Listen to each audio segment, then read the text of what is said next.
Cancel. We had it, I know we had it. It may.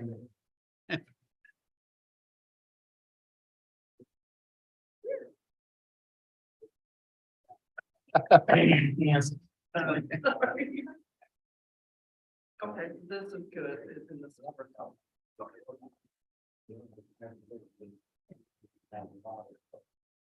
Commissioner Sweeney.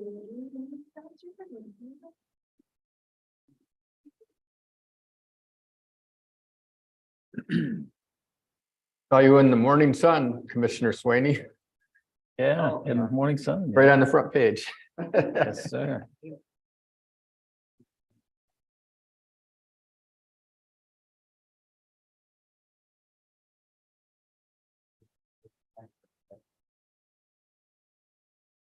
That's the maple beer. Yeah. I wonder if we'll get a sample tonight. Oh.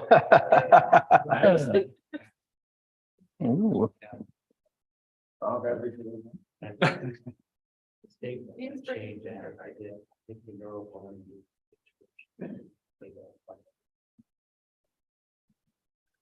I can call the work session of the Isabella County Board of Commissioners to order. Stand for the pledge, please.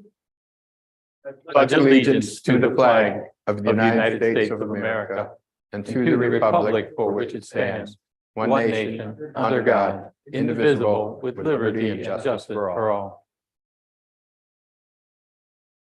Madam Clerk, a roll call, please. Commissioner Engler, Here. Commissioner Jalzinski, Here. Here. Commissioner Swaney, Here. Here. Here. Chairman. Thank you, Madam Clerk. Up next would be approval of the agenda. We'll start out with general public comment. Under presentations and special reports, we have a report from Greater Lansing Food Bank CEO Michelle Lance. And then under appointments to boards and commissions, we'll consider an appointment to Great Lakes Bay Michigan Works Workforce Development Board. And then we have committee reports, Finance and Administration Committee. Finance Administration Committee is all set, Mr. Chairman. Thank you. And Criminal Justice and County Affairs Committee. The Criminal Justice and County Affairs Committee is all set, Mr. Chairman. And Human Resources and Public Works. Human Resources and Public Works Committee is all set, Mr. Chairman. Very good. We have no intergovernmental affairs, no administrator controller issues, no unfinished business under new business. And this was a suggestion from the special session of goal setting session about looking at meeting times. And then we'll have another opportunity for general public comment, announcements and adjournment. So with that, is there a motion to approve the agenda? So moved, Reno. Support Jelazinski. Been moved and supported. All those in favor say aye. Aye. Very good. General public comment. Brings us down to general public comment.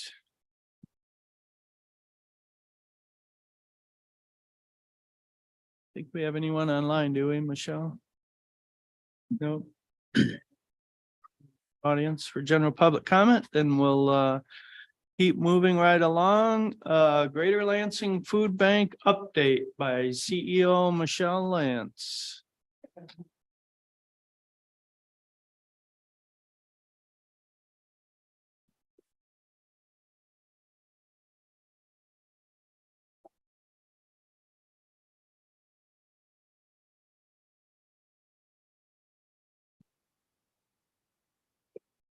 Can everyone hear me okay? Yes. Excellent. Thank you. Thanks so much for allowing me time today on your agenda to present Greater Lansing Food Bank and a little bit about why something called Greater Lansing is actually up here talking to you all in Isabella County and what we do in your county. Thank you all as well for your service as representatives of the communities that and the constituents that you serve. I know that you don't take that lightly, and we as the Greater Lansing Food Bank also don't take our job lightly. Very serious work, and I'm excited to present to you a little about who we are. So we have existed for about 40 years in the Mid-Michigan community. And about 10 years ago, we merged with an entity that was called Mid-Michigan Food Bank, which at that time covered all the way up to Clare County. And so during that merger, we all inherited the counties that are north of the greater Lansing area, hence why we are called Greater Lansing, but we serve your county. So we have 7 counties total. And on your first slide, you'll be able to see those counties. There we go. All right. This is our service territory. Incidentally, there are 7 food banks in Michigan, in the state. We are all separated by geographic areas so that we don't overlap, but we work very, very closely together. And we share resources back and forth as well. So we are not the biggest of the counties. We're actually the second, or the biggest of the food banks. We're actually the second smallest of the food banks. The poor West Michigan side out of Grand Rapids has the entire west side of the state and the Upper Peninsula. Wow. So they have almost half of the state to serve in their region, in their territory. So how does a food bank work, and how are we different than maybe some of the food pantries that you have in your communities? Food banks are actually a warehouse and distribution center. So we're a hub. In most cases, we don't serve the public directly. We use a network of pantries from around the region that we cover, and they, in most cases, are the ones that end up serving the public, except for a couple of different scenarios, and I'll explain that to you in a minute. But we work at procuring and storing, so securing from anywhere we can, as much food as we possibly can that is free and donated for this network. So we work with retail stores. We work with food drives from the community. We work with farmers. We work with the USDA. And all of that food can come into our 60,000 square foot facility, and we store it on site. We have 10,000 feet of freezer and cooler space alone. So if we know of a semi-truck full of frozen meat, frozen proteins that is available, we can store that at our facility until the pantries, who often are smaller, maybe inside of a church or a small building, they wouldn't have that capacity. They can just order right from our website, and we can deliver to them smaller quantities of food. So they have a variety of what they need. And we do that 24/7, 365. So this is a graphic on your next slide. This is a graphic of where our food sources come from. On the left, so you can see the retail store donations, agriculture. We work with a lot of farmers on the products that they can't sell to retail stores, maybe because they're seconds, or as sometimes they're called, the uglies. You know, they're not the bright red tomatoes that a person would purchase at a grocery store. We can go in and purchase that at a much discounted price, or sometimes those farmers will even donate them so that they don't have to just get turned over into the fields, and we can repurpose them and get them out to people who are hungry. On the right side of this graphic, you will see how the food comes into us here in the middle. On the right side, you will see where the food gets distributed to. And that's, like I described earlier, some of the partner pantries, the mobile food distributions, emergency food kits, produce distributions, and even children's food kits that go to school districts, libraries, low-income healthcare clinics, and get distributed out to children so they have food on the weekends or during school breaks when they might not be able to have meals at school sites.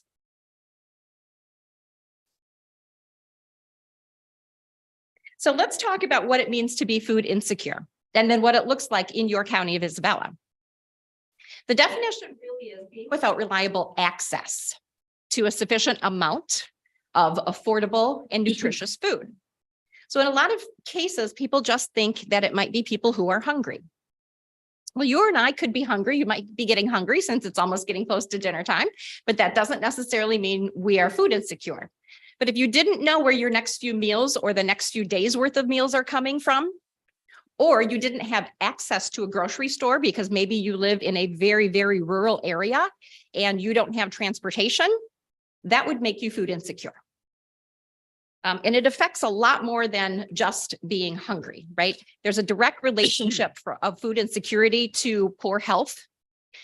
We work with a lot of health departments on this. We're starting to work with more healthcare centers, especially low income clinics, because we know that the wrong kinds of food for us can create or make worse chronic conditions. So we're trying to impact not only getting food to people, but also the right types of food to the right people at the right time.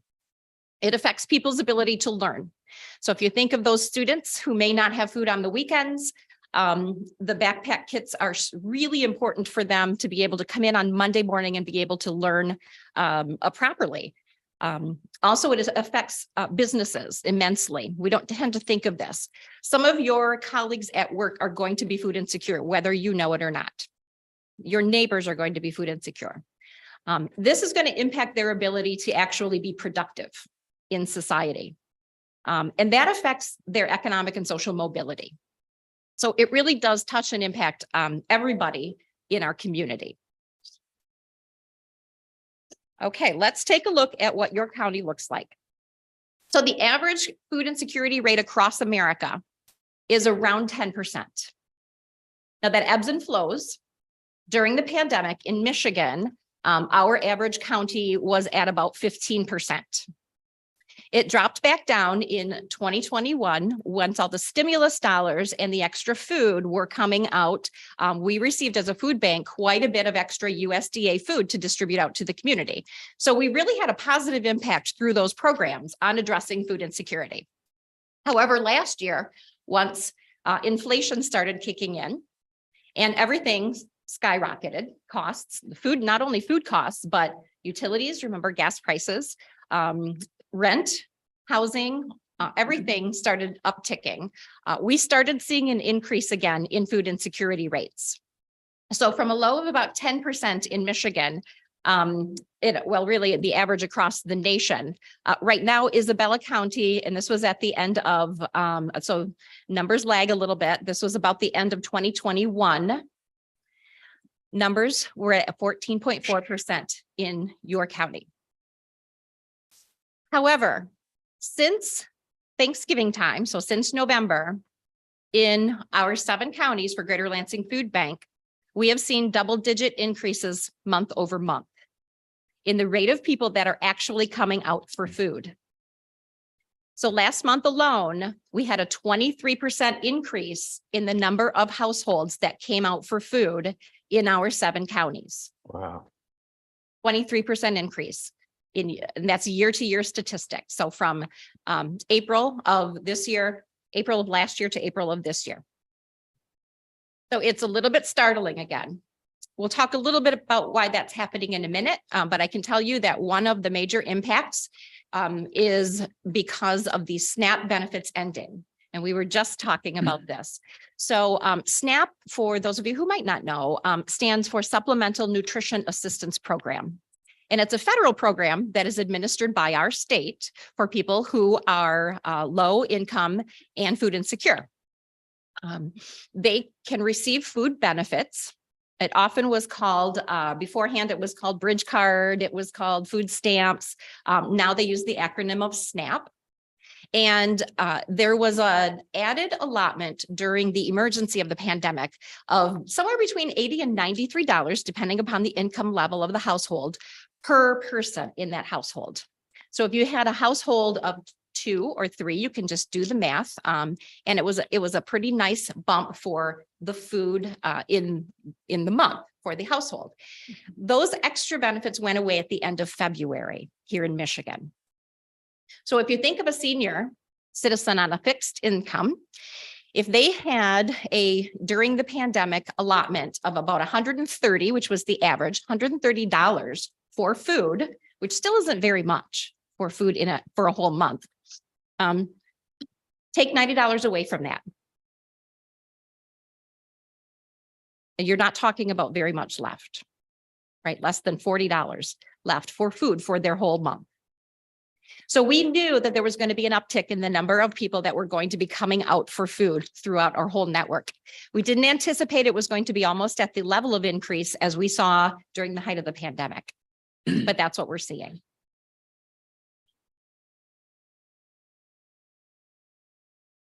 Our 23% increase I just talked about. So at the same time that the SNAP allotment was going away, You can see this is actually part of our warehouse here, these shelves. These are the shelves that hold the USDA food which is a part of what we provide to the community. The USDA, because the food supply chain was so bad during the last couple of years, the USDA couldn't get their hands on enough food to then turn around and give it to food banks. So we saw a significant decrease, and I have a chart in your PowerPoint in a couple of slides. We saw a significant decrease in the amount of food we were getting from the USDA. And that's food that comes into our state for free. Again, it's administered through one of the state departments, MDE in our case, Michigan Department of Education, and then down through the food banks and the action agencies to distribute out to the community. Because of that, we are purchasing literally a ton more. And we measure everything in pounds, so a ton more of food in order to get that out to the community because the numbers are starting to increase again. So let me give you a sense, first of all, before we talk about the actual percentage change in the food supply. I wanted to show you which pantries and where we distribute inside Isabella County. And I think this is important for a couple of reasons. You all know your constituents well, and they call you or get in touch with you to find resources. So I want to make sure that you're aware of where all of these resources exist so you can pass this information on to your constituents. So in the county, in Isabella, we have 8 pantry partners, and here they are listed. A couple on college campuses because student hunger is extremely higher than you would expect. The average college student anymore is not your 18 to 22-year-old. It is the working public, people with small children who are trying to better themselves and are going back to school to get more of an education. They are, in most cases, food insecure. We have mobile distributions at 3 different places, and that rotates. Some of them rotate throughout the month and others are static. So we are at the Saginaw Chippewa tribe. My Michigan Health does a mobile, and then we have a general rotation throughout the county as well. We have one community kitchen that is part of our network, Isabella Community Soup Kitchen. And then we have a couple of backpack programs that are going on here. We would love to be able to expand who we partner with and who we work with. So if there is any group or church or, especially in some of the more remote areas that you know of that might be interested in being a partner of ours, please let us know. We would love to talk with them about what that looks like, what that would mean. And how does this translate into food? So in 2022, so last year, we distributed through our network 1.289 million meals to your county alone. Almost 1.3 million meals. And again, we measure everything in pounds, so that's a little over 1 million pounds. And if those folks had to purchase those meals, it would have cost about $1.9 million retail. So that's money that your residents were able to use for things like their housing or childcare, utilities, gas to and from work, vehicles, transportation, things like that. It's a huge savings for those folks. So now I'm going to talk a little bit about during and prior to the pandemic and what the food supply chain did. You already saw the bare shelves of the USDA. Before the pandemic, there was a lot of food coming through USDA for food banks, partly because of what was called trade mitigation. So during the trade wars, farmers were not able to sell their product abroad. There was no market. We were not allowed to do some trade. So there was a secondary market through USDA, and they were able to purchase up that food so that the farmers didn't have to just turn it under and they didn't go bankrupt. And then that food was all turned back over to the food banks for distribution out to people who were hungry. Retail stores also had a lot of food on their shelves. We didn't have the supply chain shut down like we did during the pandemic yet. And they donated a lot of food to the food banks that was either coming to expiration dates or that had change in packaging. You know, sometimes, for example, after 4th of July, all the packaging is red, white, and blue. Us consumers don't want to buy that packaging anymore because it's July 5th, even though the food inside it is perfectly fine. And so they end up donating all of that food to food banks. So it's sort of that secondary market. So it doesn't go in the trash, doesn't go in the dumpsters. But what happened is, okay, there I already talked about all of this. So that's why I'm going through. What happened and I'll direct you to these two charts. Here in the orange, the 31%, that was what we used to get donated through the USDA. That was kind of an average year for us. And up here in the blue, this 18% was what we had to purchase. And as a nonprofit, which is what we are, all of our funding comes from private funding. So we fundraise, we get grants, we apply for grants to private foundations, community foundations, and things like that. And the majority of it is all privately funded, except for a little bit that does come in with the USDA food to administer that product. This was 2021. If you look at what happened last year, you will see that this 31% that was donated dropped down to about 17% only. So 17% of what we distribute out now is from USDA. Consequently, we had to go from 18% of purchasing up to almost 40% of purchased food. So I can tell you our fundraising team has been working round the clock this last year to make sure we have enough dollars because we did not want to short people in the community. We decided as an entity to raise more money so we could buy more food and distribute it out to the population. Retail food also, the donated food dropped down a little bit. You can see 51% here in the gray down to 44%. Retail stores just don't have as much food to give right now. And you can see that on the shelves as well. We still aren't back to full capacity on some of the products that we normally like to buy. Okay. I talked a little bit about the reasons why, and you probably know this as well. Things like the war in Ukraine, 40% of our world's grain comes from Ukraine. When that couldn't get out of that region, that affected that supply chain, food supply chain. Food processors still are trying to catch up with what happened during the pandemic when everything shut down for a while. Trucking and shipping is so much in demand that we are oftentimes not able to get the shipments to us simply because there's not logistics trucks available to get the product to us. And food costs and gas costs are just higher. Right. So we can't purchase as much with the dollars that we have.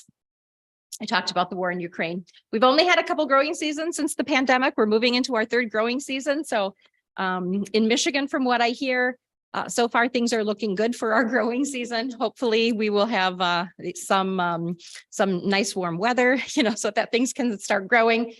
Being a farmer's daughter myself and growing up on a farm, this is something that's near and dear to my heart. So I keep kind of a close eye on what's happening with the growing seasons. And then everybody is competing for that same food that is available in the food supply chain. So food banks tend to be sort of the last on that list of getting food. All right. However, what can we do? And here's where you all come in too.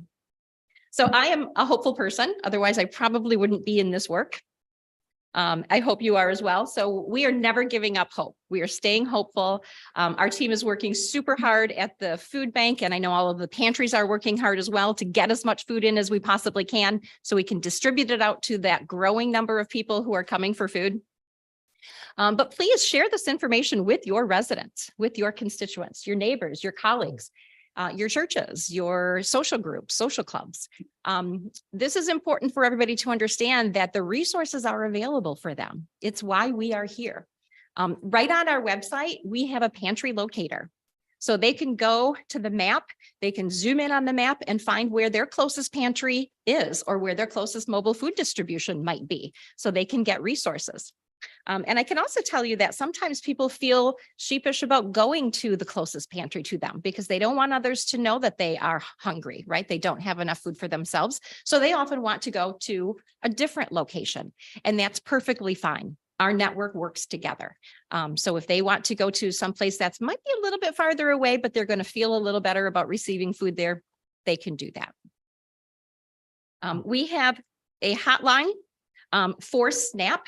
So if somebody does need SNAP assistance, we have a state hotline now through our Food Bank Council of Michigan, which is our trade association here in Michigan. I'm going to give it to you verbally, and then I can always send it to one of you afterwards if you'd like. But that SNAP line is 888, so it's toll free. 544-8773.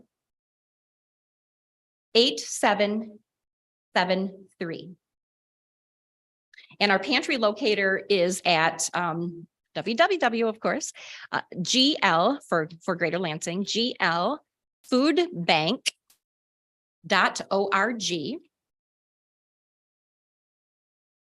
And then the other couple of things that I'll mention too is if you have community food drives or if you have groups that want to do food drives, we can certainly help set those up, help talk people through how to do those and what types of food are the types of food that we really need. So please get in touch with us about that. Please spread the word just about this presentation and that food resources are available. And then if there's ever funding that you find that needs to go towards food resources, please let us know about that as well. Not necessarily just even, in your budget for basic needs as a county, but if there are grants that you see that are coming available through the state or through any of your resources or even personal resources that you might have, please let us know and we'll apply for those as well. Because that food and those dollars come directly to your county. So I would be happy to address any questions or any thoughts you might have, but I do want to thank you again for allowing me time on your agenda today to introduce who we are and again, why we are working in your county and how we work with all of the entities that are here. I have a question. Yeah, I heard on the radio that the Alice maps are out. Do you reference those when you're planning? Yes. So Alice Maps, for those of you who might not know exactly what that is, I don't know if you use that as a county or not, but it's an acronym as well. It stands for Asset Limited. So again, that would be, people with a low income, income constrained. So they are working, but they are not making enough to hit all of the expenses that are in their budget. E stands for employed. It's a indicator that the United Way has put together for us that it helps us determine what is the average income level that somebody would need in a certain county or a certain area of the county in order to meet the basic household expenses. So things like food, rent or a mortgage, utilities, childcare, taxes, all of those things that create your basic budget and how much a person's actually going to need in order to live in that area or region. We use this to help us determine really who is probably going to be food insecure. The poverty level, that is the federal poverty level, as we know, is extremely low. It's somewhere around $20,000 to $22,000 for a household of, 2 people. Nobody can actually live on that, right? So we know that even a better indicator of the number of people that are going to be food insecure is that Alice threshold. Because if people aren't making what you actually need to meet all your expenses in a month, something's going to have to give in that budget. And the first thing that people generally give up is food so that they don't become homeless. And parents will give up food so that their children aren't hungry. When in reality, if the parents are hungry, they're probably not going to be able to be good providers. Again, they're not going to have the productivity they need at work, or maybe in order to keep a job. Their health is going to decrease. And so not only are the children going to suffer, but so are the parents. So we use that indicator for that, to help determine really the true number of people that are going to be in need in an area. Thanks. You're welcome. Any other questions? Yeah. Got a comment. I was in a school board for several years and we always ran the backpack program. Couldn't believe how many people access that and really need that. Same thing, I've got a daughter that worked for years before the food bank program out of Grand Rapids. And people are, it's just such a great program as far as giving back to the community, and there are people out there that are really good at this. Thank you for mentioning that. Yep, it is one of our, I would say premier programs. We love the volunteers. We have thousands of volunteers in every year, and the volunteers love when we're working on the backpacks because they know how in need those children really are. We actually just started putting together what we call care kits. They're similar to backpack kits, but it's for those who are unhoused. So the homeless population, which is growing in all of our counties right now, in both the Lansing area and in Clare County, we have an epidemic of homeless. And so there's a special type of product that is needed for people who aren't able to warm their food up. They don't have utensils. They need a few others like personal needs items. And so we worked closely with agencies that serve the unhoused to put together those care kits so that we can distribute them out. So we really are looking at special populations like that as well, and creating products that are going to be usable by each of those populations that are in need. Great. Any other questions? Okay, Ms. Lance, thank you so much for coming, and thanks for the work that you do. You are very welcome. It's our honor, and we'd be happy to come back anytime. So thank you. Thanks.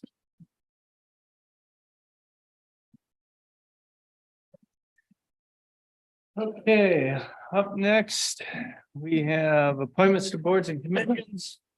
This evening, we'll consider appointing Jody Thompson to serve on the Great Lakes Bay Michigan Works Workforce Development Board as a private sector representative for a 2-year term beginning July 1st, 2023 through June 30th, 2025. And Ms. Thompson has a letter of recommendation from Jim McBride, CEO of MFDC. So that's a pretty good letter of recommendation in my book. Anyone else have any words on that appointment? If not, we'll keep moving right along. Finance and Administration Committee. Thank you, Mr. Chairman. The first item of business is consider ratifying and placing on file the April 14, 2023 invoice list in the amount of $137,273.17. The April 21st, 2023 invoice list in the amount of $929,311.35. And the adjustment list dated April 27th, 2023. Support. Ooh, what's the light? Sorry. We'll save that. We'll save that for later. Sorry. Sorry. Our first list is the April 14th list. There's only 4 items listed on it. Of course, there's a whole cadre of smaller payments that were made under the 5,000. But for that threshold of 5,000 or greater, there's 4 vendors listed. As I look at it, I don't see anything out of ordinary. We're making a tax distribution or penal fine distribution to the Chippewa River District Library. There is a Michigan Tax Tribunal refund on a parcel. Chippewa Hills is receiving their summer interest on the 2022 tax distribution, and we have 1 childcare bill. I did look through the body of the other bills and didn't see anything that rose to any kind of questions from my part. I don't know if there's anybody else that has questions on that invoice list. Then moving on to the April 21st list. Few more dollars involved in this one, and a few more vendors involved in this one. A lot of it's involved with drain loan payments. There's a whole host of payments on the drains. Again, there's childcare at the bottom, costs to the county. Other than that, again, I didn't see anything out of the ordinary. Very customary and expected by, I think, most of the members of the board. Any questions on that list? All right, we'll move on to the adjustment list. These adjustment lists are checks that are written after the fact that it gets informed to us. And usually it's because we can get a discount for early payment, or we save a penalty by making a payment before the bill becomes due.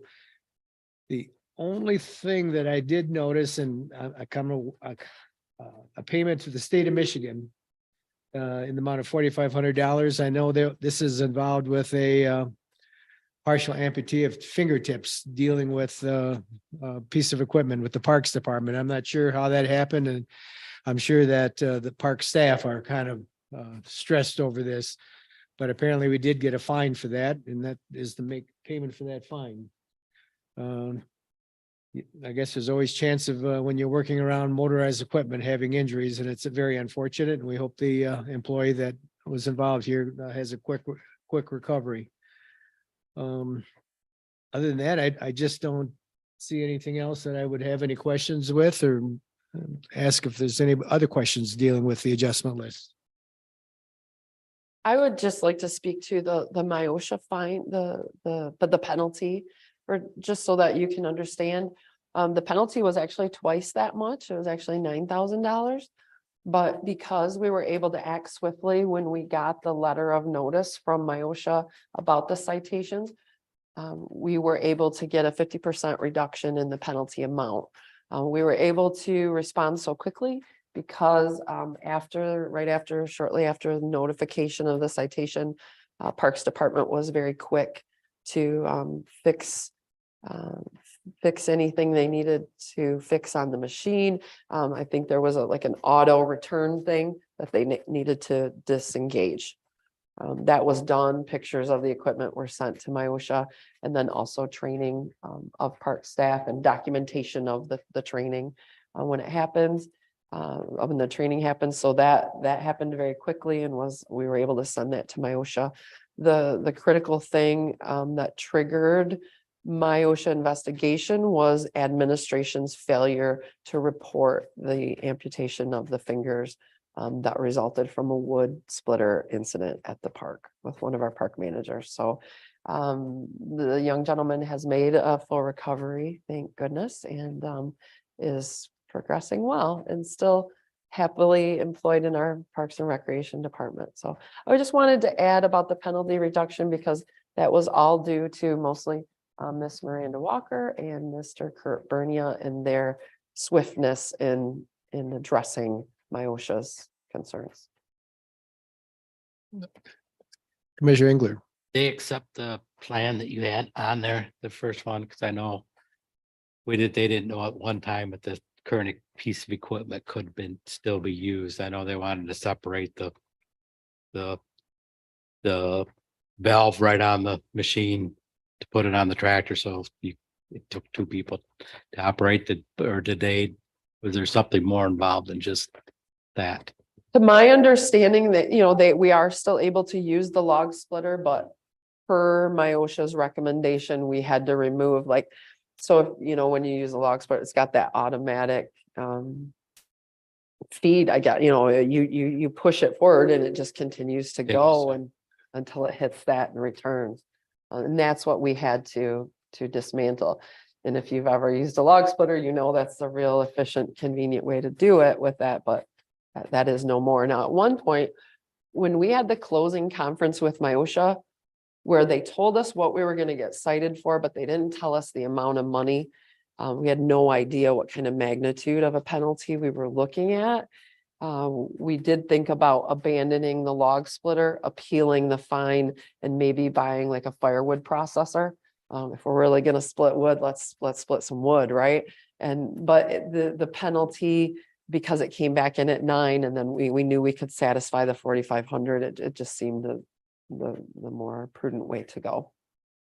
This was all reported to us on the Parks and Rec committee.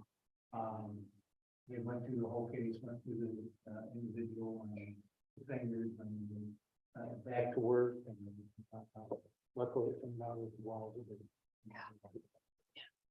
The blessing and the fine was way less than what we ever deal with over. You only have so much time to report something like that, and that's what triggers everything.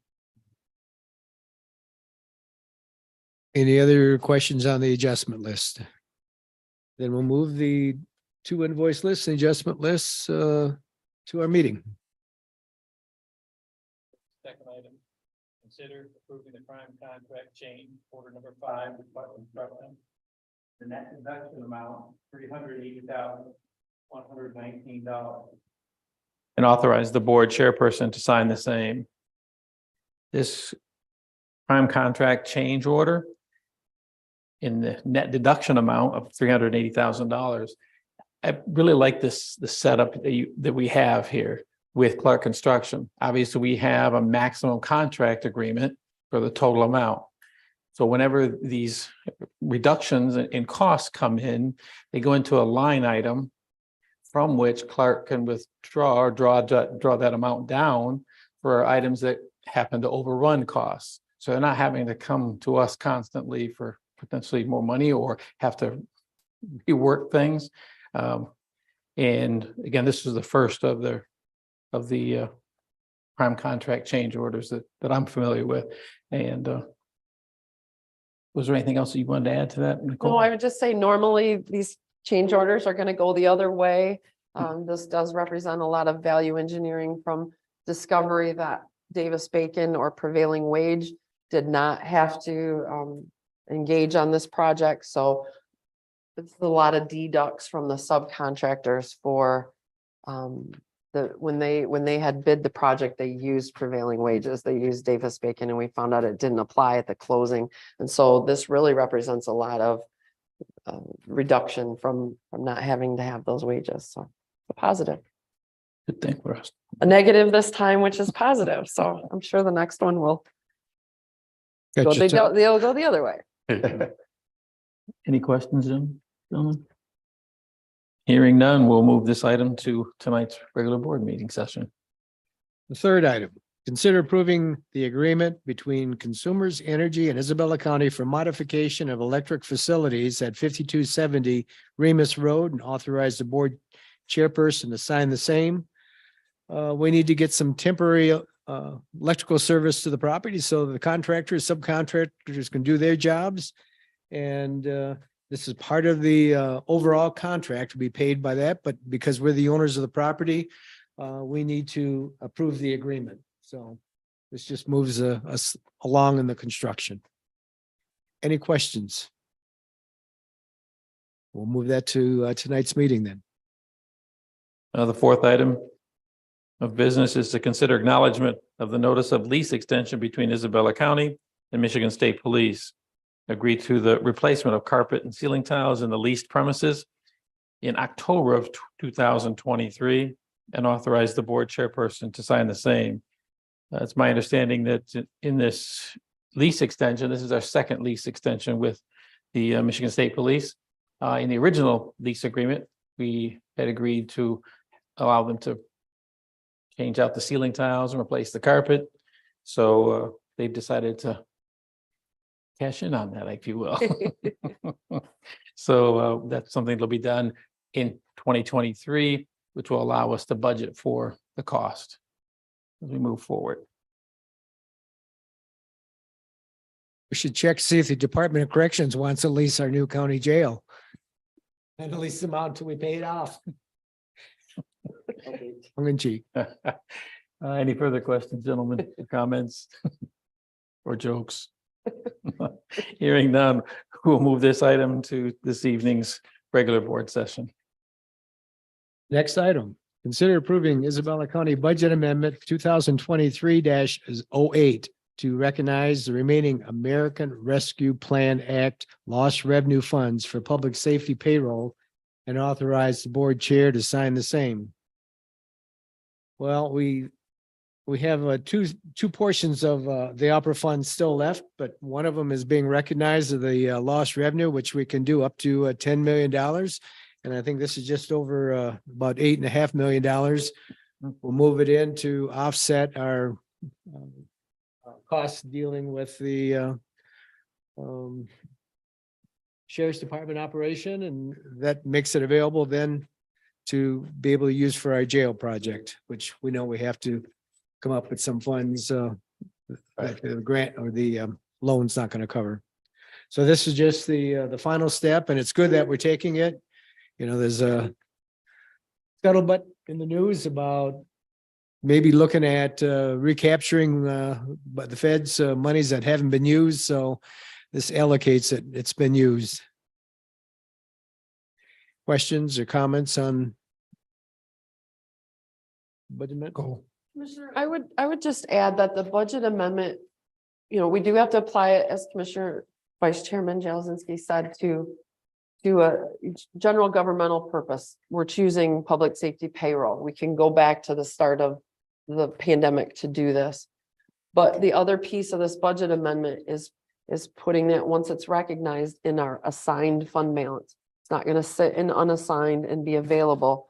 This budget amendment, as it's titled, in that line item, is assigned for working capital. So it's basically for cash flow purposes. It's not unassigned. So I just wanted to make that very important point, because I've always said whenever we recognize these dollars, we've got to commit them. We can't just leave those set unassigned. The assignment comes from me. I have the ability to do that. A commitment comes from the board. So the board can undo my assignment if they want. The board can further commit it if they want, but through my assignment, it is for working capital. So I just wanted to make that point, because I didn't want anybody thinking back on what I'd said. Why didn't we assign it somewhere we have?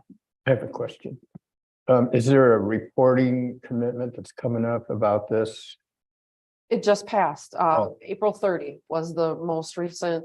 So that would have been the January through March expenditures. We had to report to ARPA by the end of April. And Thanks. that would have been some of the IT stuff that Michelle was budgeted to use, and also that senior assistant prosecuting attorney position that we are using ARPA dollars for. That was all that was on that report on the 30th. Thank you. And at this point, did you want to make any comments on the remaining ARPA funds that have not been committed yet? Or do you want to just wait till? The plan, no, the plan going forward is to get the ARPA work group back together. And because that work group's been utilized thus far, other than what you've approved in the budget process, that work group has brought, everything else forward as a recommendation to you. So we are going to get that group back together and talk with them. I know a lot of what we've kind of been saving some of that direct ARPA dollars for is the HVAC project at the county building. We've got some thoughts in that regard too, but with the clawback conversations, it's not a bad idea to just get it obligated towards something. Thank you for the clarification. Other questions, comments? We'll move this into tonight's meeting. Item number 6 is to consider approving the proposed payroll clerk position at a non-union employee wage scale, pay grade 8. And approving the proposed human resource specialist at a non-union employee wage scale, pay grade 10. And eliminating the existing payroll and benefits administrator position in the administration office effective immediately. And authorize the board chair to sign budget amendment number 2023-09. Obviously, with the unfortunate departure of our director of payroll and benefits administrator, Emma Latowski, I think we're going to move to 2 separate individuals.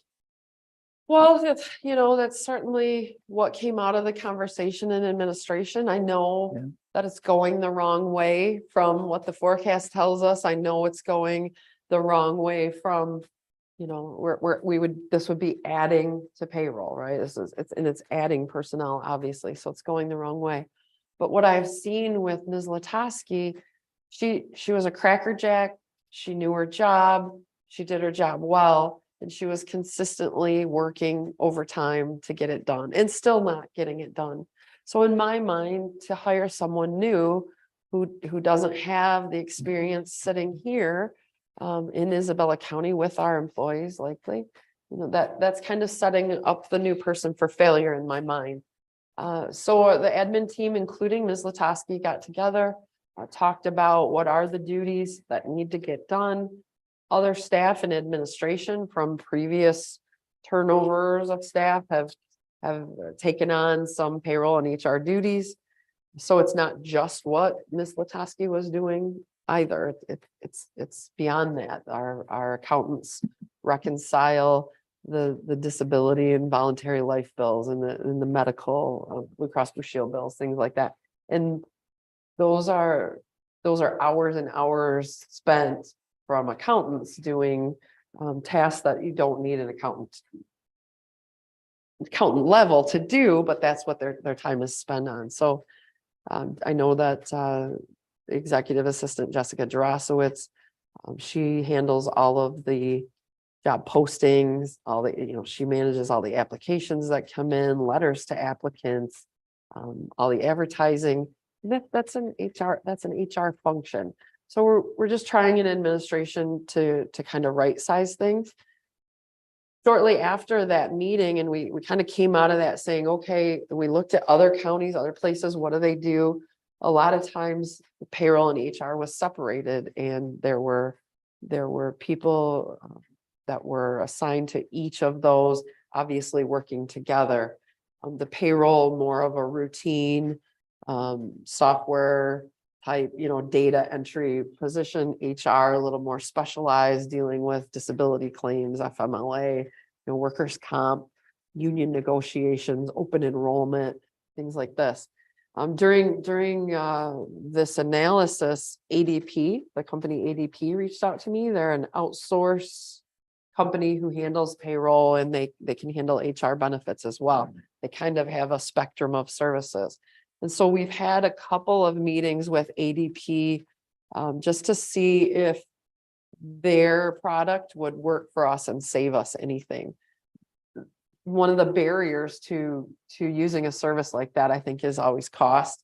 You think that it would be prohibitive cost-wise because there's such a value.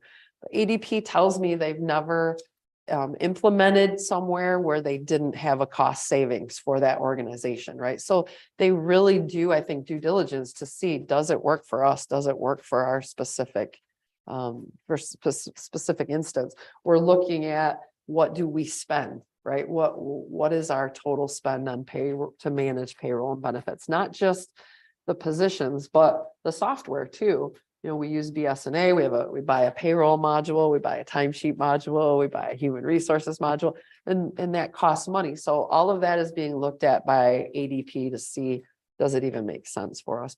So as I talked about at finance, we would like to do this concurrently. We would like the ability to be able to have you approve these positions, a payroll clerk and an HR specialist, to post those and see what we get.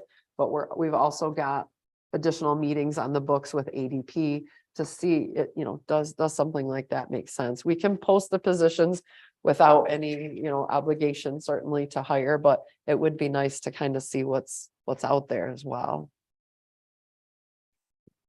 And we may find that, given the labor situation the way it is, we may find it very difficult for what we're offering, even though we're offering a pay grade 8 and a pay grade 10. And I know my experience is payroll and human resources, outsourcing them was always beneficial in every company that I've ever been associated with, because again, you got expertise that you can't get very many places. You may have somebody walk in who has a little bit of human resource experience that could run into a problem here that they've never dealt with before, and that could put us into a situation where we're reliable that we wouldn't want to be in. But ADP is a very good company. I've used them previously, in prior life. But I think it's something we should really look into, because again, we're looking at not only possibly potentially cost savings, but just having the expertise for somebody who could handle that, and that would also take a lot of pressure off some of our folks in administration. I think it ends up being better service for the employees. I really do, because those situations come across our desk. I see it so much now, especially with Miss Lataski gone. The situation comes to us, and now we're researching, right? There's no assistance given. There's no response. It's, well, we have to go research what to do, what form to use, who to send it to. And that's not doing the employee any service, any great service. I feel like the employee base has come to really trust 44 North for their medical. and they're comfortable in reaching out. And that's kind of what I envision this would be, right? This ADP doesn't come on site. They don't hold your hand and walk you through the new hire booklet, right? But they are a resource. And they do have those specialists that don't have to go research every time a situation comes across the desk. They know the answer because they're specialists. So I hope the employee base does not see that as, as a step back from service to them. It really is intended to level up the resources we have That's it. available to us in payroll and HR. Exactly. That for me, that was a hard sell in the beginning for some of the companies that I worked with. They thought we were just taking a step back and minimizing our service to the teammates. And it was actually the opposite. They had a number they could call if they had issues, and questions were answered immediately. And whether it was payroll or human resources, they got answers, or they were told that they would get answers very quickly, and they did. It expedited a lot of issues that can sometimes take a lot of time and research. So, gentlemen, do you have any other questions? Yeah, Chairman? just a comment, but Commissioner Embry, I agree with your comments about ADP. I think if we can utilize a service like that, and it means one less body that we have to put on the payroll, that's good. Now it's good going forward forever. I also want to mention that, Ms. Frost, since you took over as administrator, you kind of saw that as a chance to kind of reorganize admin a little bit, and we have not filled the assistant deputy controller position. So we've been without that for the last year and a half. Unnoticed.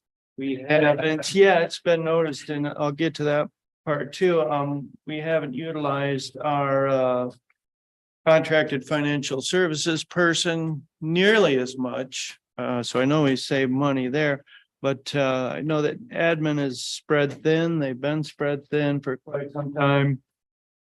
And this is an opportunity to kind of look at how can we spread out some of that work. So it isn't just replacing what Ms. Latosky did, although she was a phenomenal person.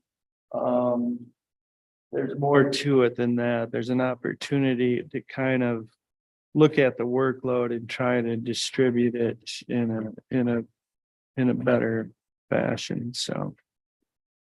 Thank you for mentioning that. We did talk about that at committee a bit too, because if this is successful and other staff and admin are able to offload some of those duties that they've inherited in recent years, maybe that frees up enough, I don't, at least we will have maybe some time to work with it, to see going forward. Go ahead. I guess I have questions about when was BSNA implemented? It was like 2016, or it was right. Of 2017. 2017, right? Are we starting to move away from modules for services? No, And no, Okay. not really. I mean, oh my gosh, we have so many. In fact, I can see us bringing more on to BSNA, like maybe like utility billing. We might have a, like Isabella, they have Drains uses some other software for that. So BSNA has a utility billing module that might be kind of nice to add on. One of the conversations with ADP is, though, we use BSNA for our general ledger. We need your software to certainly import to ours. And I forget what the statistic was. I think ADP pays like 1 in 6 people in America. It's phenomenal. So basically the answer was we wouldn't be in business if our software couldn't talk to yours, right? Kind of thing. So I know that there's importing, and you can even set it up for like automatic type of importing after each payroll if they were to run it. Vice Chairman. Yeah, you don't really think about it, you think about the full-time employees, but we really have hundreds of employees. When you start looking at Parks and Recreation, Commission on Aging, we have hundreds of employees that depend on payroll and other resources. And so I don't have a problem with this change. I know we are looking at about I think an annualized $50,000 or so That what it was, increase yeah. in our costs, which is going to impact negatively our 10-year forecast when it gets computed in. But I think it's something we need. And I'd just like to add one other comment. I know I'm the new guy here and I've only been here a little over 4 months. But I can see from the administrative perspective that we as a board have continued to look into new things that we want to get involved in. You've got the MRF, you've got the potential for the juvenile facility. I think we've been kind of pushing the envelope as to things that we could get our hands on and things that we could do to benefit the folks that live in this county. So in seeing that, I can see if we don't consider bringing on a deputy administrator, I think we're going to cap out at our current administrator's capacity.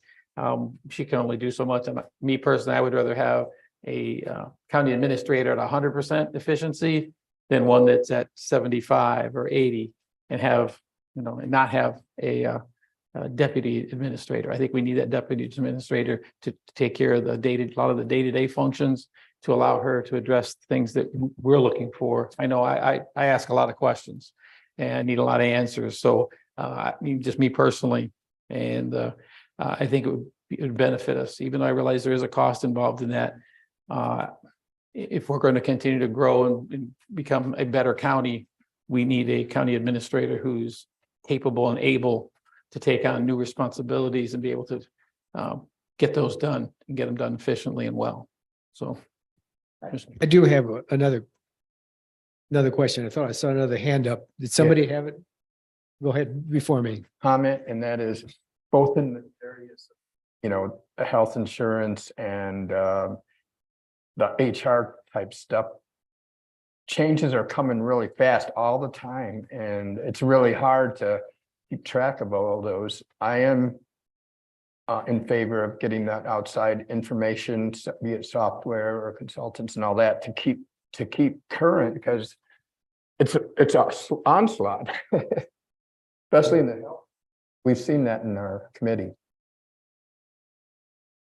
And I know we did a while ago, we did the classification study and looked at job responsibilities. And I know you're saying, was it 8 and 10? How comfortable are you that it sets it at a financial level that we can attract somebody, and that because we didn't put this through the system? Right.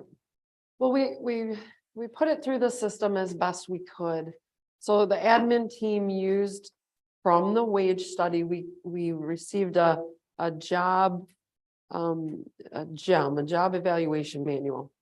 And this GEM tool goes through like the educational requirements of a position, any supervisory duties of a position, the level of occupational skill the position might need, the environmental, the environment that the employee works in. Is it office? Is it inside? Is it outside? Trying to think of some of the other parts to that.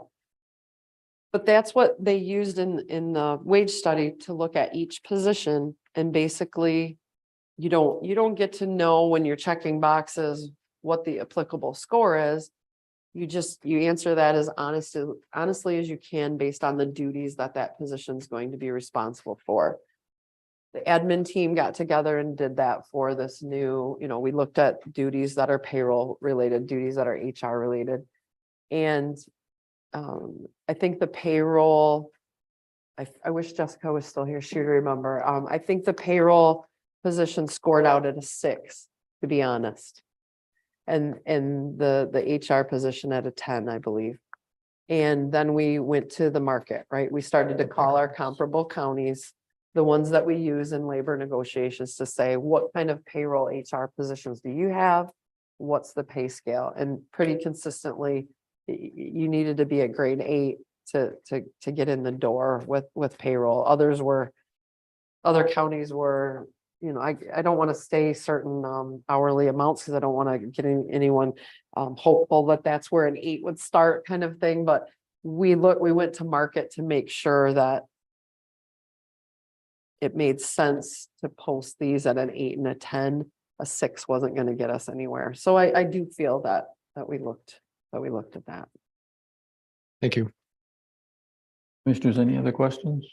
And I do have that backup, obviously the documentation of that, if anybody wants to see that. Seeing no further questions, we'll move this item to tonight's regular session. Our 7th item, consider accepting and placing on file the fiscal year 2023 second quarter financial report as presented. So this is just another financial tool. It's a snapshot in time. As we always kind of say, don't freak out when you take a look at our tax revenues, because we're looking at 5.65% in. Most of those revenues come very late in our fiscal year.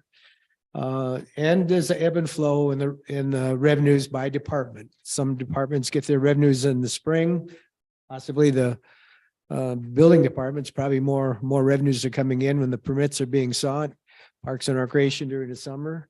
But beyond that, Administrator Frost, maybe you'd like to hit any of the highlights on your report. I think you did great. I want to talk about, let's see, federal and state revenues are low because we haven't applied most of the ARPA dollars that were budgeted for projects haven't come through yet. And we haven't done those projects yet. Obviously, delinquent tax revolving, we're at 0%. That's something we're not transferring unless we see the need closer to the end of the year.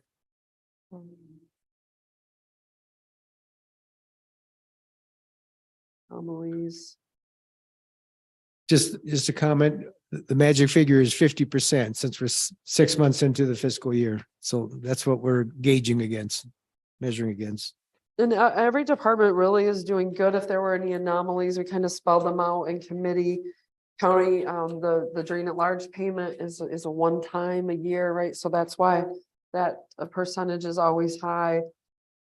Certainly IT's had some projects that they've paid for already this year that bump them up, and really those are the anomalies. We talked about substance abuse is really low, and on your third page there, they're at just at 15% our payment to substance abuse. But remember, we don't pay that out until we get the convention and facilities tax, and then they get 50% of that.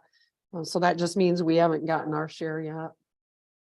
Everyone's doing really, really, really well. Really well. Are there any questions about any of the quarterly report? No questions, no comments? Then we'll move this to tonight's meeting. Good. And I'm sure you'll be happy to hear this, gentlemen, ladies. Our final item for the work session is to review our 10-year financial forecast update. And I'm going to turn this over to Madam Administrator. Well, I'm sharing it on the screen. My apologies. My intention was to have it linked to the work session agenda like we talked about, and it wasn't. So my apologies. It has not changed from your goal setting session a few weeks back. I know at that time, some of the things we talked about having been built in were the new wind turbine depreciation multipliers that gets us a little over $1.5 million more over the next 12, 15 years. So we're excited about that. Another thing we changed in here was the transfer in from DTR, stands for delinquent tax revolving. And we've altered that. The forecast used to say 400,000 a year. Treasurer Pickens was pretty adamant that fund could not sustain 400,000 a year transfer to general fund, and he was proved very right this last March when they bought the delinquents from the locals. And so we've bumped that back down to 200,000. But as we know the story, as we talked about at goal setting session, we've got a cliff coming out here. This 8 million here is representative of the ARPA dollars that you've just or hopefully tonight you will approve. And that basically, shows up down here in fund balance. And really you can see every year we're showing here about a 4 million, 3.5 million, 3.7, 3 million. 3.6, 4 million, we've got this pretty consistent deficit annually, and you can see down here that just eats away at that addition to fund balance that we so happily moved in there. So we know what's coming. Obviously, we've talked about a few things at goal setting that we have in play to address that. And we're moving forward in a lot of those regards. Yes, sir. Yeah, the salaries and benefits, the MERS payments in there. Yes, that's in benefits. If I take it in 26, forecast in 27, that's when those payment ends. Right. Yep. Well, they don't end, and they trail off, right? Because as long as we have active DBs, we're always going to have that normal. I thought that's cost, because we're increasing in that category about 9.75% through, and then all of a sudden you hit a zero, and it goes back to 9.75% increase through the rest till 20 or 2032. So I assume when that's when the MERS difference kicked in, because Exactly right. Yep. And remember, we used to have that all baked in together. And now the supporting pages of this spreadsheet, we've taken the MERS benefit specifically out so that we can treat it uniquely as it will, right after the negative 10% year last year. Then we can say, okay, this is what the payments will be now going forward. So those all roll up into that salary and benefit line now. changed 3 or 4 years if the MERS have a better return on their investment. So those are one of the ones that.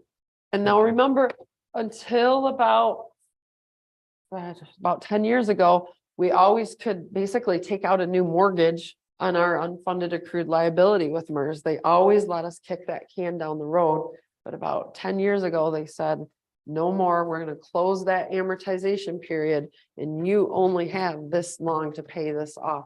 So we do have a date certain on each of our divisions, but that market's going to dictate between now and then how much we owe them. Kind of a gloomy market right now. So I'm hoping this is the worst case scenario on that. So. Mr. Chairman. You've heard this before, but I think every time this comes up, we probably should mention it again. There's nothing that this board or previous board has done to put us in this kind of a financial bind in just a few years. There's a lot of pressure in that. Just look back a couple of weeks when we had to increase the hourly pay for contractual members of the indigent defense contracted attorneys. The state's been real good to provide its share of that cost of that department to operate. However, it impacts other areas of the county that we do not get the state funds for. I mean, it impacts probate court. It impacts the prosecuting attorney's office. And so, we can't just sit idly by and raise rates for a block of attorneys and not do it for the rest of the attorneys in the county. Those impact how we, our budget. It puts pressure on us. We have to make those adjustments. We're losing employees. We're talking about how do we get qualified employees back in? It's just, I don't know, it's a no-win situation. We are going to have to increase revenues in a short period of time, or we're going to have to take some drastic cuts in the budget. I guess I said my piece, but it's something that's a challenge for this board. And it's coming up quick. I didn't know if this would be a good time to talk about our MTA meeting. I don't know if we want to discuss anything that went on there. If you comment on. Yeah.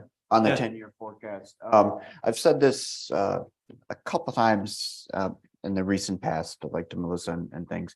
But I would really like to see a more external eyes on this spreadsheet and the formulas used in this.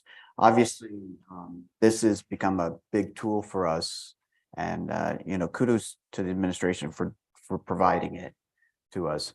But because it's such an important tool and we're making important decisions affecting the county and the employees and the constituents, I'm not comfortable with only two eyes and probably mostly one set of eyes in deep on the formulas and what is utilized. I mean, who has the appropriate, background and knowledge to truly oversee something like this for the county? I don't know. I'm mostly a biologist, but I do know that, one set of eyes in government on anything, whether it be NASA or accounting, in accounting, is probably not a great thing. We need to have a lot of eyes on this to make sure that we're covering all of our bases and that we're not missing important information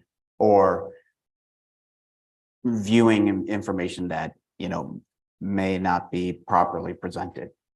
Hopefully that's not the case. But, it's such an important tool to us right now that I do worry that we don't have appropriate background behind this spreadsheet. That I don't know if I made myself. Well, yeah, I do. And I agree with you 100% because I remember the day that you asked me, well, where's the extra money we're going to spend on the jail over the next couple of years? And I said, thank you for asking that, because we did get so deep in this. We forgot Mr. Obvious, right? And it's in there, but I really appreciate those questions. The thing that's coming to my mind as you talk about that are our auditors, Raymond. We engage them on our audit. They certainly have the expertise to dive in there and dive into the back. I mean, we probably enjoy it, but I think that we could engage them in that separate scope of work. So I think that's not a bad idea. We are going to be making some serious decisions based on this. Right.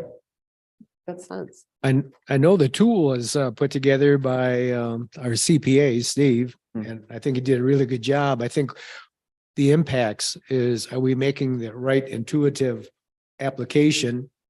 And could there be mistakes that are popping up in the formulas over time? Those are the two questions I would have. But as we talk about it as a group, we ask our questions. And I think we get those intuitive additions or subtractions from the document.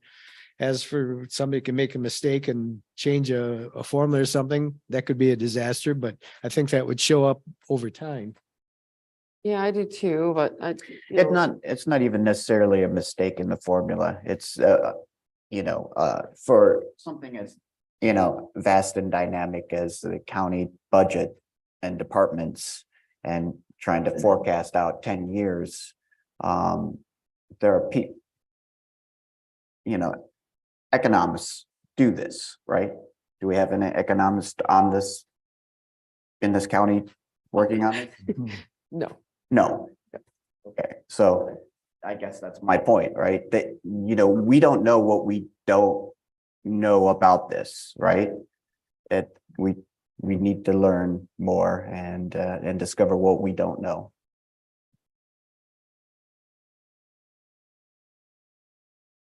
Yeah, as we're going, we would, a lot of times, one of the things that we're not looking at in this is, or we're not doing any stress tests as far as what happens.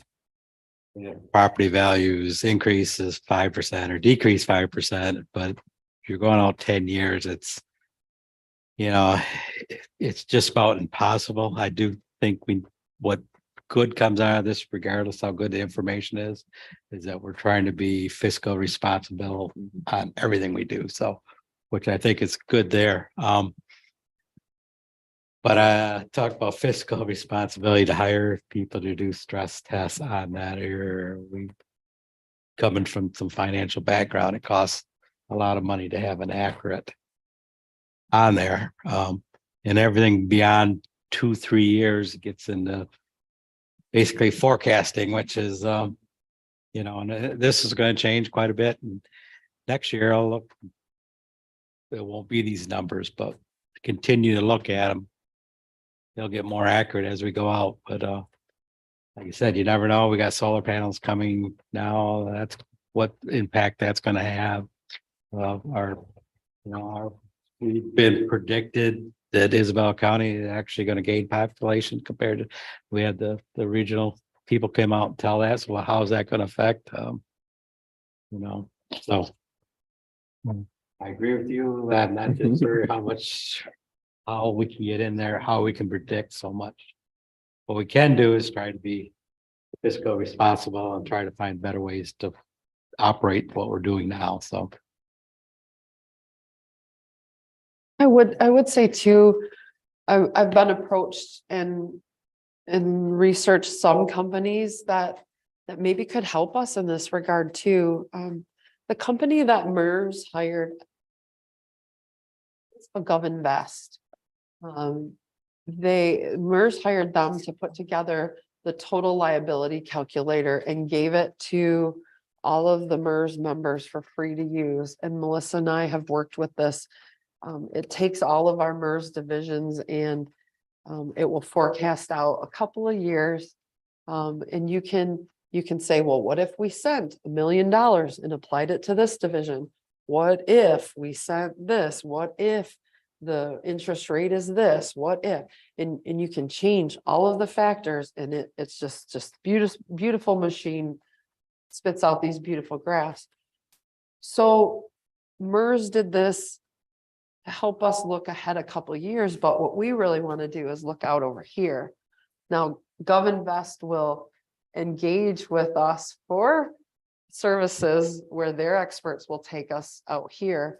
But knowing we're trying to keep the bottom line down, I haven't brought something like that to you. But if that's something you're interested in hearing from them on, it's a way to bring, just kind of like payroll and HR experts, it's a way to bring economists or smart financial folks into county administration to take a look at things like this. And I will ask them, is this something that they could do? Is to stress test this?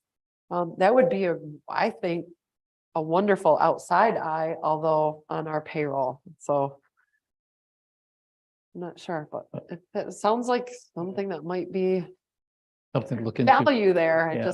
I think we're going to be making, impactful financial decisions moving forward, especially to the tune of $4 million a year. I think it is important that we are able to verify the information that we're giving so that we can make informed decisions and also be able to communicate with the folks that live here in Isabella County that, hey, we've done our due diligence. These numbers are as good as they can be. They've been verified. So this is what we're going to work with. And I think I am a Mr. Swain is right in that.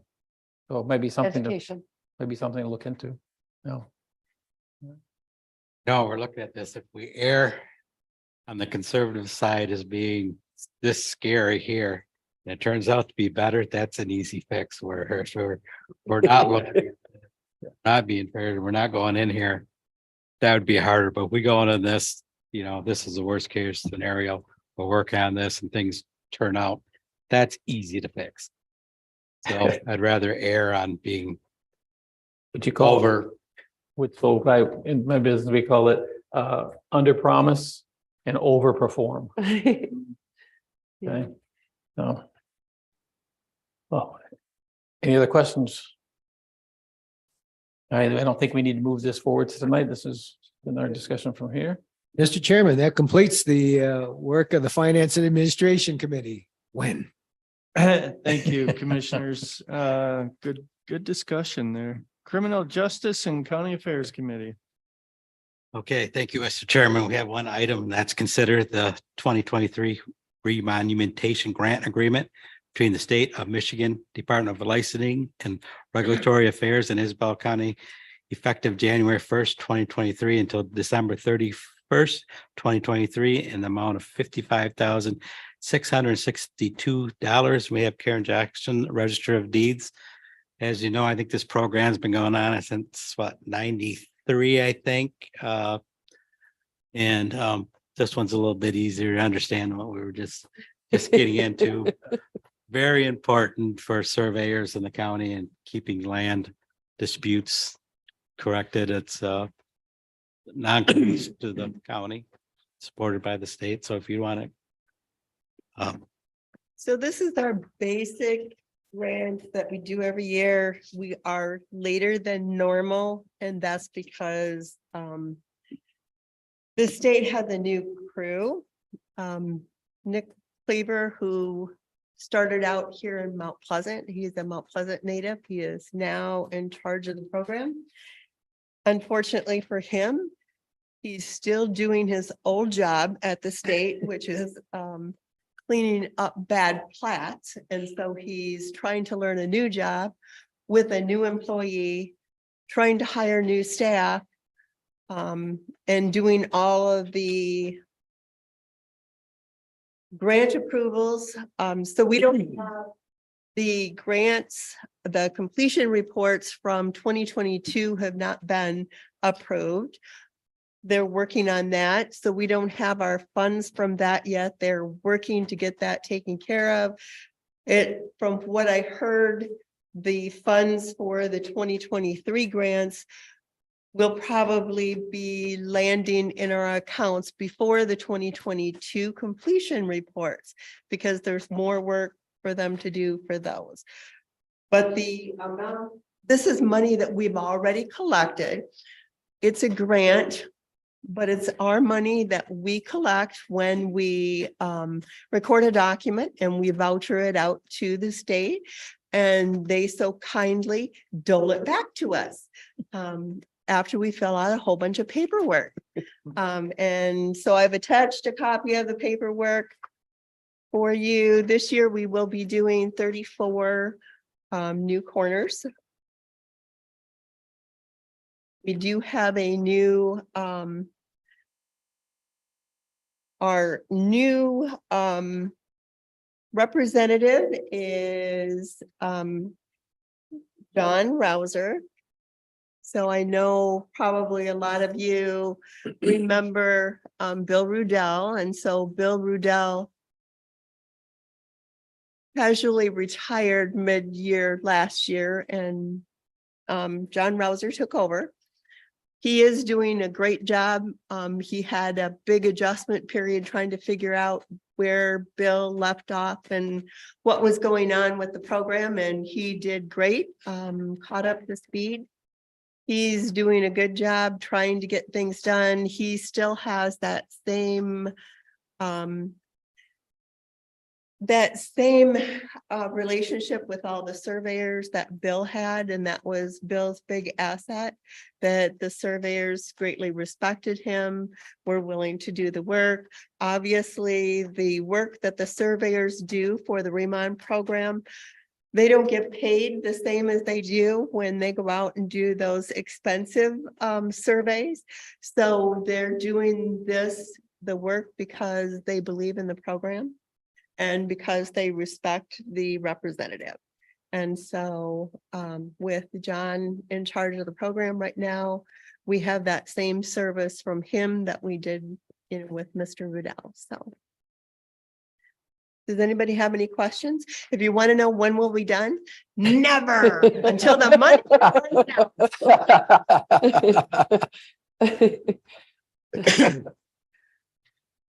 Okay, if there's any more, no questions, thanks you, Karen.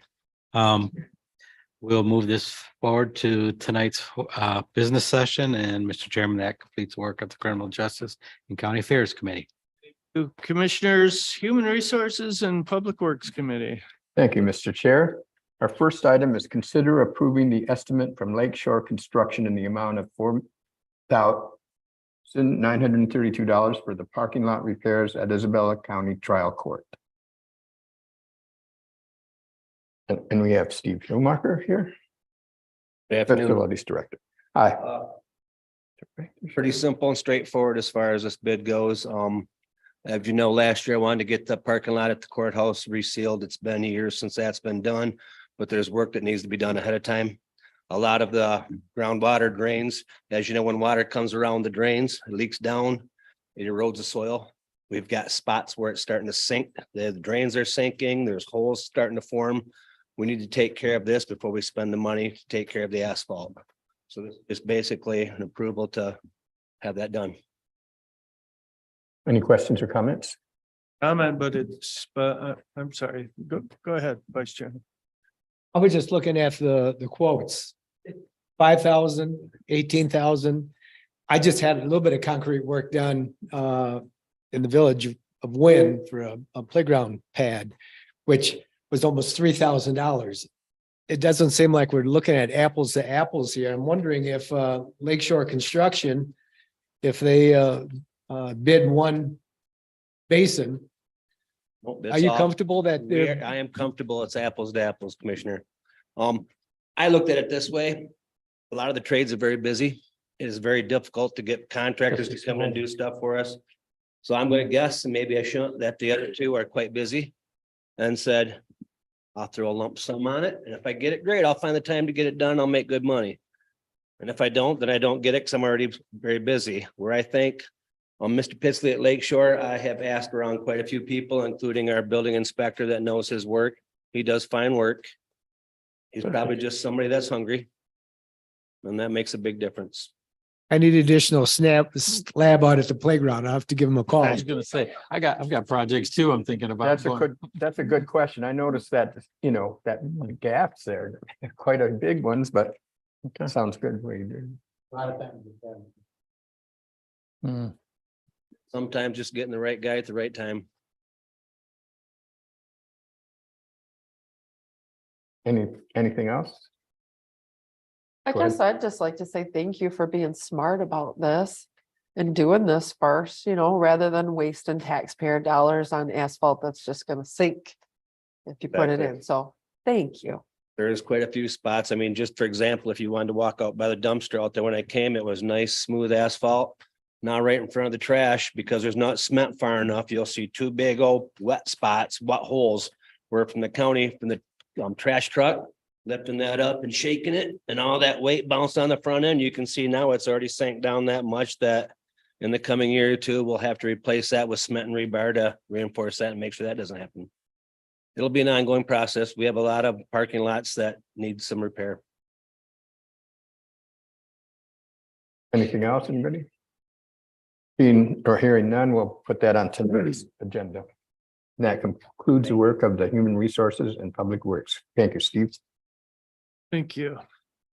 We have no intergovernmental affairs, no administrator controller issues, no unfinished business. Under new business, gonna consider changing the start time meeting to 5:30.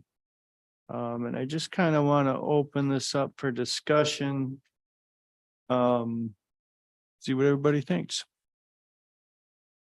And I think even the 5:30 suggestion, I think is on the table, but thinking about how we want to arrange the meeting.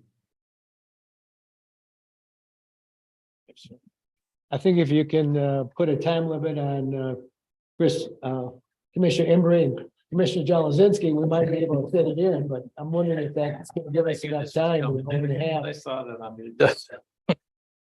I do have a response from legal on that.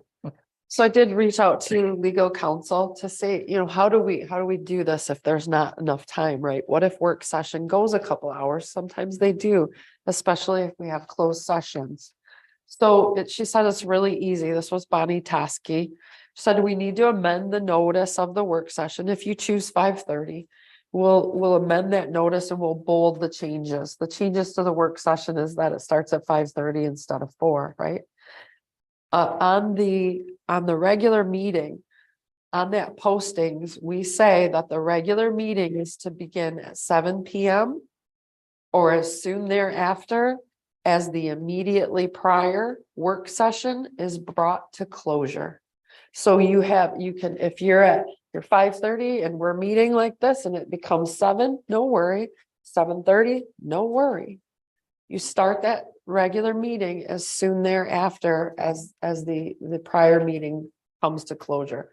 Anybody that came at 7 o'clock looking for your regular meeting would see that work session's still going. They need to wait for the closure, then your regular meeting starts. So it's really simple in terms of Open Meetings Act and logistics of getting it posted. Pretty simple. Yeah. I'm I not think- saying You can anything. keep talking. Yeah, Not saying a word. Is that what you heard? Is that what you heard me say? You can just have freedom to talk. Yeah.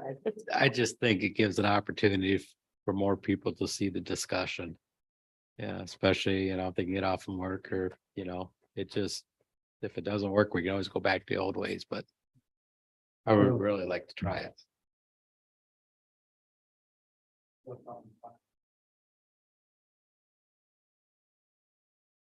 Then you got your own.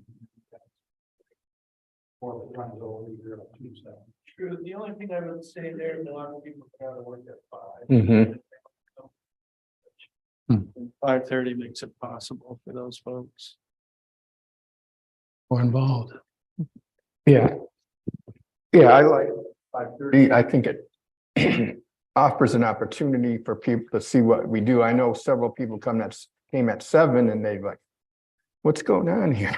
Because it's like, it's all been done and this is pro forma. So I think that would be good for our constituents to see the present departments and the deliberations and, all the stuff that goes into the decisions we make.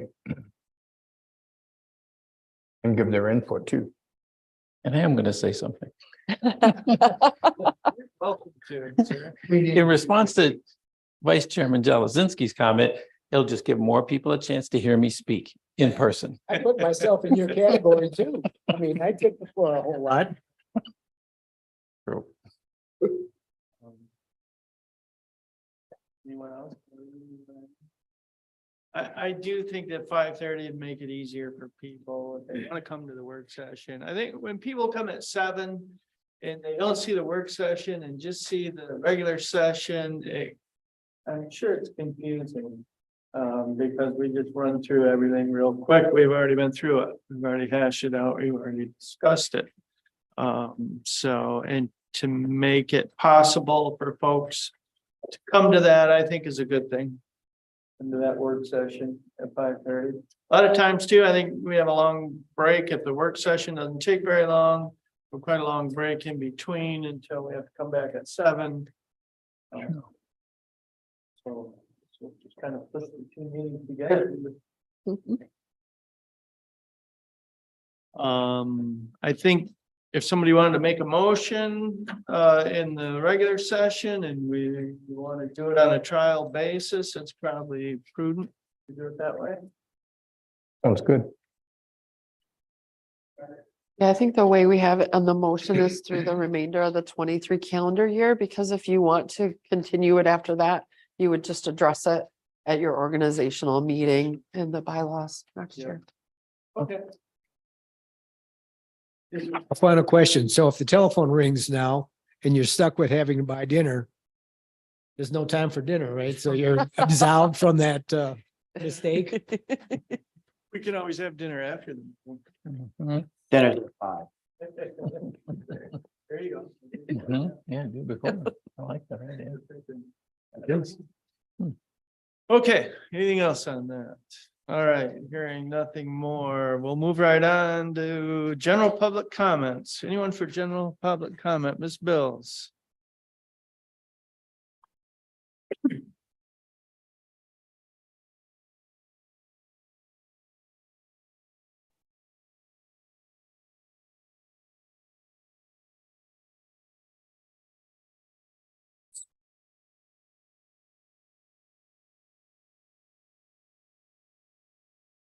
Good evening. Thank you.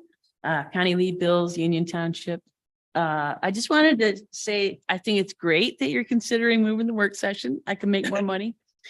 And that would be awesome. And then I wanted to just say that it was great that the Board of Commissioners chose to address the MTA with the issue that they brought last time. I really enjoyed that meeting. I really felt like it was an honor to be included in that pre-discussion. Also, kind of in line with your presentation on the food bank, Union Township is partnering with the Care Store for until May 5th, and you can donate and so can the public donate at, right at the Union Township Hall. The Care Store is within the Strickler Center, just like the CCN Food Pantry. And they allow people that are on assistance with a referral from an agency to get items that are not available, that are not food items. So such as cleaning supplies, personal care things, and paper towels, whatnot. So I just want to say that had the opportunity to reach out to many of the local grocery stores within this drive, and Meyer actually stepped out right away and gave us some money for that. So we're very excited about that, and happy to have stores like that in our area. Thank you. Is that an ongoing drop off or? Nope, that is only until May 5th, May- which is Friday, I believe. So, no, yeah, correct. Yeah, during office hours. And it's been since, like, I think I knew about it last meeting, but I didn't know enough about it. I'm really sorry that I didn't say it then, but anyway, our front office people there spearheaded that, and we're really grateful that they care enough. Nice. Thank you. Wonderful folks at the Care Store.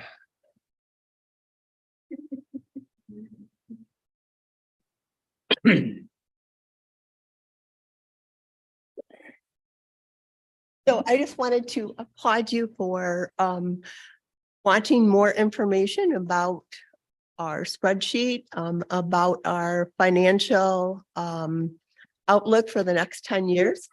I'd also like to invite everybody to go into each office if you want to know how each one of us prepares our budget for the upcoming year. We all probably have a different process. I know my process is a lot in my head, but it involves an awful lot of material also. You know, I do a lot of different spreadsheets to come up with the ebb and flow of the real estate market. There's no way to 100% predict anything, especially since COVID. I think a lot of us are on a roller coaster. And also you can find out from each one of us some of the challenges that we know we're facing legislatively and with the technology in our office. I think a lot of us have an immense amount of things that are going to change in our office. We used to say that everything in our office, the way we did and processed documents, completely changed in 5 years. And then COVID hit, and it was like every 2 years, and now it's kind of every year. So it continues to change at that rapid rate. Thank you. You.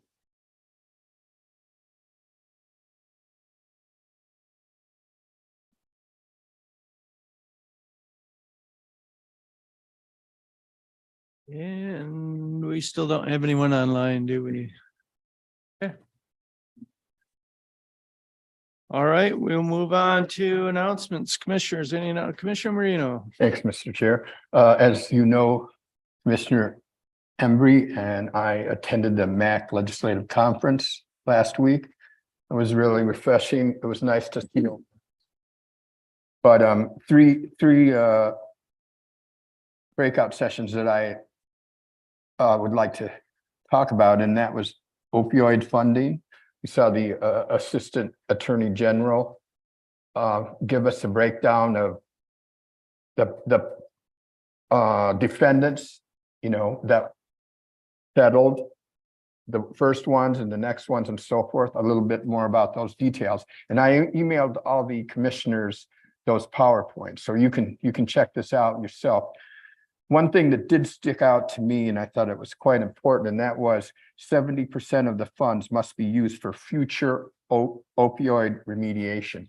One example of that was helping pregnant women with addicted infants, you know, to deal with that whole problem, which is so sad, but 70% is a lot. So that's just kind of a guideline that we can keep in mind for deciding what we want to do with the settlement money. Also, I went to another breakout session, which I think commissioners will find really interesting. Michigan Overlapping property tax limitations create an unsustainable municipal finance system. That's like Prop A, the Headley Amendment and all that stuff, and pop-ups, and you went into the detail about all that. And one thing that stuck out to me like that was then the constituents have homes that are equally valued, and then one's like taxes is maybe 1,500 and the next one is 6,000, because of the strange ways.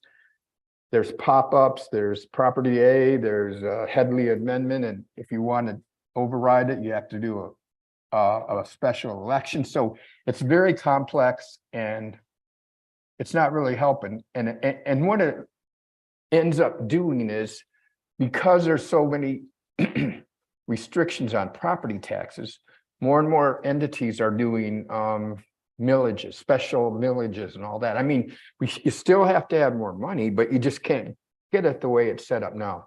So that's one thing. And the other thing is, it'd be good to push for a legislation changing those crazy things, that happened. They were voted in by the people because taxes were perceived to be very high. But I think the education is also a good part. In other words, letting people know how things are financed, how needs are met, how problems are solved, and it does take money. Okay, and the other one I saw was placemaking, Small Business Administration of Michigan placemaking with Brian Kelly.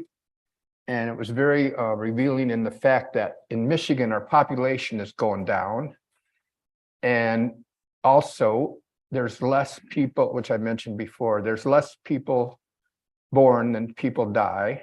There's lots of people moving out of state, lots to Florida. And there are also a lot portion of people are older and they're not in the workforce anymore. So it's all a lot of challenges. And I imagine he'll say some of the same thing at the Middle Michigan Development Corporation breakfast. But that was very informative too. Then I'll just briefly go over a few things that are coming up in Lansing. One is a creation of a dedicated fund for revenue sharing, a revenue sharing trust fund. And there would be an automatic deposit of revenue into the fund appropriation, but there wouldn't be, it would be clear cut, and it would result in more money being given to the counties. There's a difference between the counties and the villages, towns, and cities in the law, and it's kind of dealing with that. And so Senator Kleinfeld, Democrat of Macomb County, is working on Senate Bills 229 and 230 to address this. And she used to be the president of the Michigan Association of Counties. And there's quite a few county commissioners that are now in the Senate and House that we should be talking to. It could also be Mac's preferred vision is a percentage of the sales taxes dedicated to this trust fund, and a 50-50 distribution. There's also some other versions like the Michigan Municipal League, which are different, I won't get into the details of that, but those will be the things that the lawmakers will be talking about when they put forward these bills. Also, the other priority is trial court funding. And there's some recommendations like a fee extension sunset to be May 2024. Trial Court Funding Commission recommendations, uniform assessments, and centralized collections. They're also investigating the People versus Johnson case, and FY24 budget request for that program, $46 million. I'll just broadly say the other ones. In 2023, a priority is personal property tax exemption reimbursements. As you know, there's been things that resulted in disabled veterans not having to pay any property tax at all, and it expands to different groups. That's always very popular in the legislature, but we, on this end, we want to make sure that there's reimbursements, because that always involves a loss to our revenues. So effective this year, they want to have $180,000 in true cash value, estimated 75 million in local revenue lost. That's what and money set aside to take care of this. It failed to pass. We wanted to, there was bills forwarded in the last legislative session, but they didn't pass. They failed to pass the House. They passed the Senate. So there's going to be reintroduction expected this week to deal with that. That's about all I have here. Oh, also juvenile justice resources. There's going to be legislation that makes a result in increase of beds and facilities. We all know that's very needed. Funding for staff for recruiting, retention, training, support.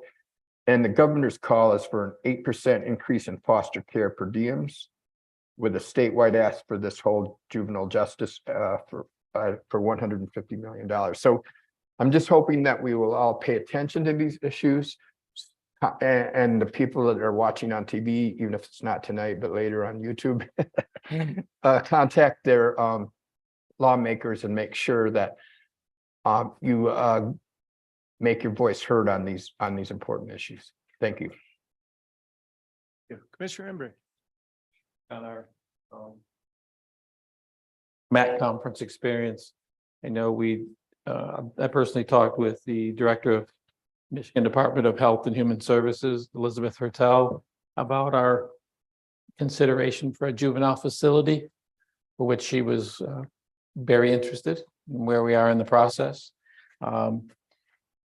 She gave us some facilities that could be possibly used as models for what we have going on. You've got one in Genesee County that's nearly finished. You have the Traverse City location facility that is complete, is finished, and she gave high grades for both of those in terms of what they might be able to offer the people here in Central Michigan.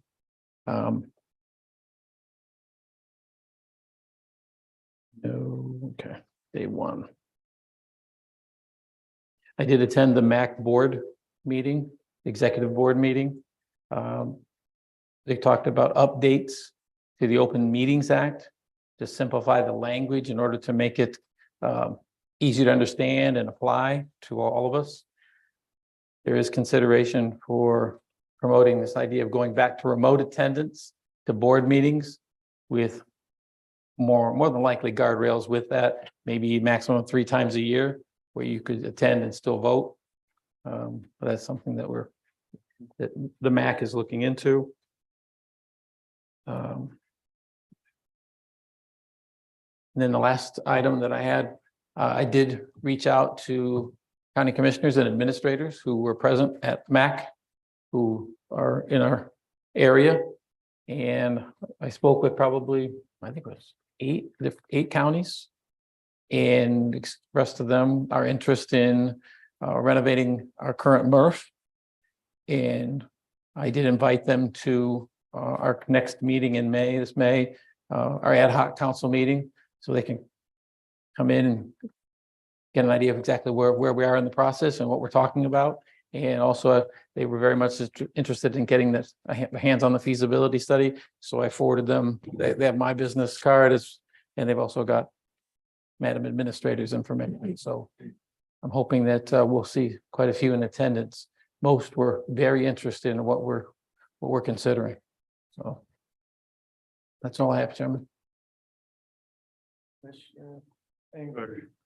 Yeah, thanks. I attended the next cycle showcase down in Tech Town, Detroit with Jake Borden. It's a recycling organization. So basically it was a combine for promoting different recycling ideas. So quite a few interesting ideas. Some of them actually hit agriculture and food industry. So the best thing was there, we got to meet some of the players there from Eagle.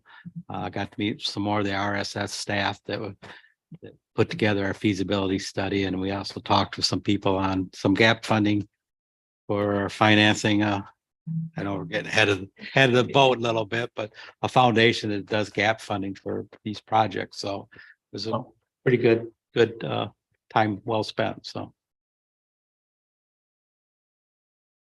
Vice Chairman Jelesinski. Mid-Michigan Development Corporation is going to have their annual meeting coming up on May 24th, the Wednesday. And I think you get breakfast with it, but Brian Kelly is going to be the featured speaker and be a good chance to get some economics statewide, but also learn a little bit more about the economics for the county. And I would think if you're interested, probably need to get hold of administration because there is a registration requirement.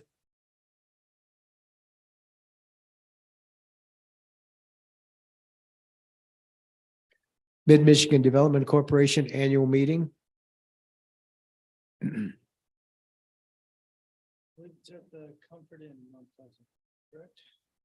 Courtyard by Marriott. Oh.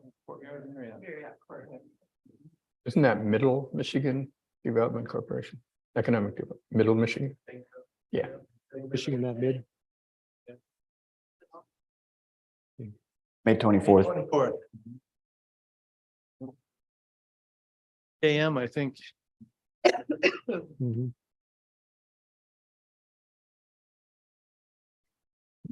Any other announcements? Commissioners, you're seeing nothing more. Is there a motion to adjourn? So moved. Joe Lazinski. Supported, all those in favor say aye. Aye. We're adjourned at 5:54.